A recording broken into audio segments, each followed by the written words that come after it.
তুমি কি কাজ করো? আমি মিললে সৌদি আরবে ঘুরিয়া ঘুরিয়া খাই, শুধু 3 বেলা ভাত খাই করে ছোট লোক। আচ্ছা, তো তোমার বাড়িতে কি কে আছে? বাড়িতে আছে আব্বা আছে, আম্মা আছে, বাইকে আছে, এটাই। তোমার পরিবারে তুমি তো বিবাহিত নাকি? হ্যাঁ, আমি বিবাহ করেছি, আরো একটা করার চেষ্টা আছে এখনো। তো তোমার ইনকাম সোর্স কি মূলত?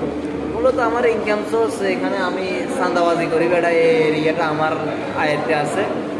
বর্তমানে আমার গ্যাংয়ের সদস্য আছে 40 জন, আরও বাড়তেছে। জেলে আছে কয়জন? জেলে আপাতত নাই, কারণ আমার থানা লেভেলের পর্যন্ত লোক আছে, সব কিছু আছে।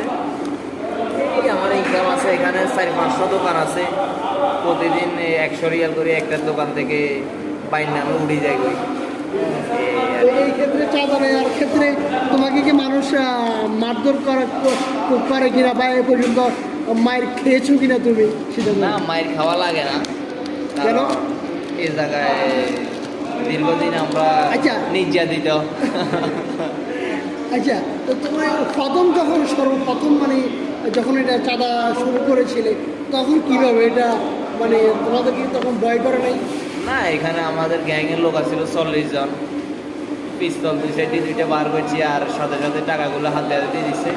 পরের দিন বলে দিছে এই লোক আসলে যেন কোনো রকম বাড়াবাড়ি না হয়, টাকা দিয়ে দিবে 100 করে প্রতিদিন সন্ধ্যার পরে, মাগরিবের পরে।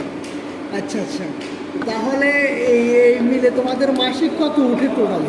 চাঁদা টোটাল কত উঠে? সাদা বাবদ এই পার ডে উঠে 20,000 রিয়ালের মতো।